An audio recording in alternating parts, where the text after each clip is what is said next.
trying to get her attention the whole entire time. She let the boy, the money, the model, the drunk, and all that get in front of her. And she just forgot to even go back to Jesus.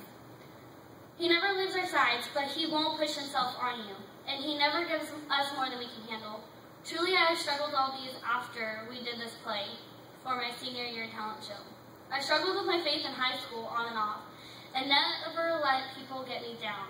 And if you notice in the play, I don't know if you noticed on the side, all the students on this side, those were mainly all the football players and the cool guys.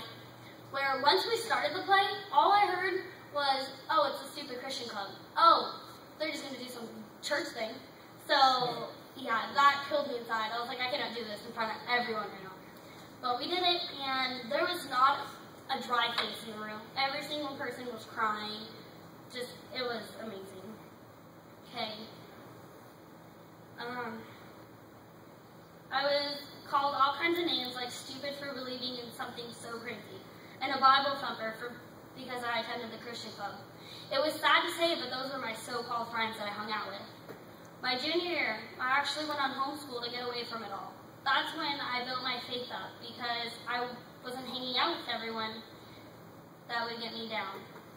But senior year, I went back to the high school, but it was hard. But I dealt with it so I could go to senior prom and walk the stage with my class. So once we did this play, then they soon realized why I cared so much about my faith. Well, once high school was over, I began to struggle with love and lust. I just wanted a guy around. I didn't even care that he didn't attend church.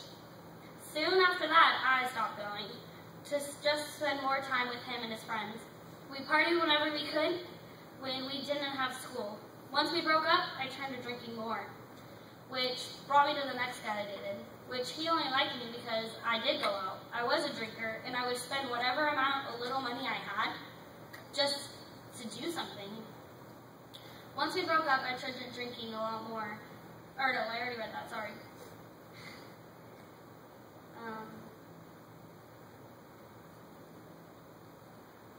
Once me and him broke up because I started to get my faith back and didn't want to party anymore.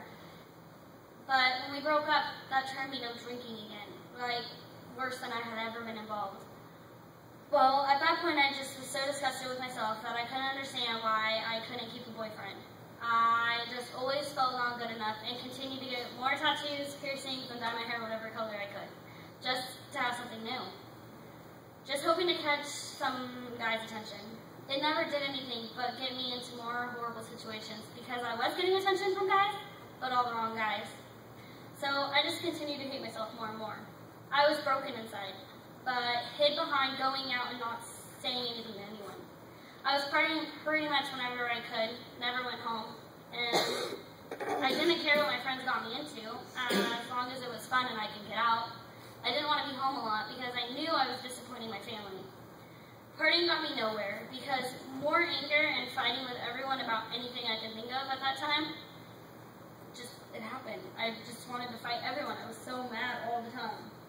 Partying can be very scary. A lot of bad things happen when you're out drinking and not caring. It's hard to say, but to be honest, so many rapes, alcohol poisons, and overdoses on drugs happen at these parties.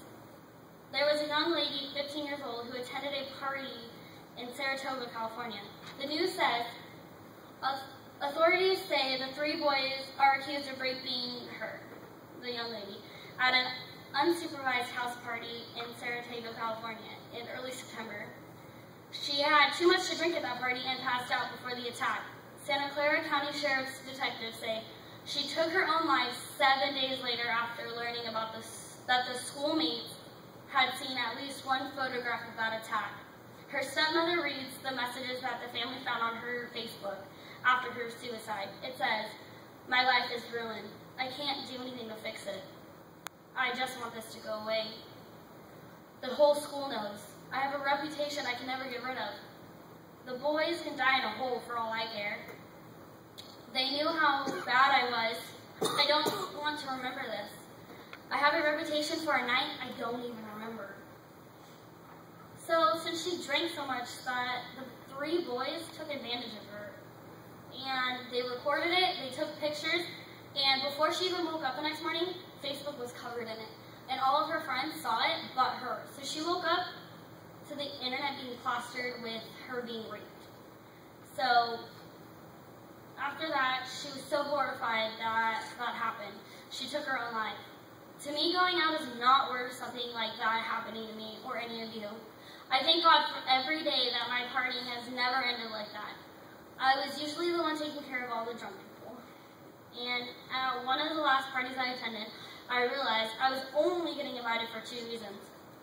I was the only 21-year-old, and I didn't mind spending my money to help buy. I couldn't do it anymore. I do not attend any types of parties at all, and yes, it has been hard, but I've made the best choice I've ever made. Because all it will take is that one party to ruin the rest of my life, and I realize that now. And my faith has never been so strong. Yes, I still struggle with wanting a boy around and not feeling good enough, but me and God are really working on that right now. He is showing me all kinds of new things, and He is using all of you guys to keep me strong. You may not know that, but you guys are. And being able to share this and change someone's views on what I've struggled with to help see if it'll change something you guys can avoid is pretty amazing, and I couldn't ask for a better church family. Oh, and I wanted to add that I've never struggled with suicide. The devil has never gotten me that down about my own life. So, you guys all know the book Jesus Calling? It's like daily devotionals. Hold on. Gotta open it. Today, I woke up and I just needed something to get me through today to this lesson, because speaking in front of everyone is really hard, but I didn't let it ruin my day at all. And Jesus Calling pretty much says it all. It says, do not long for the absence of problems in your life. That is an unrealistic goal, since in this world you will have trouble. You have an eternal, problem-free living reserved for you in heaven. Rejoice in that inheritance, which no one can take away from you, but do not seek your heaven on earth.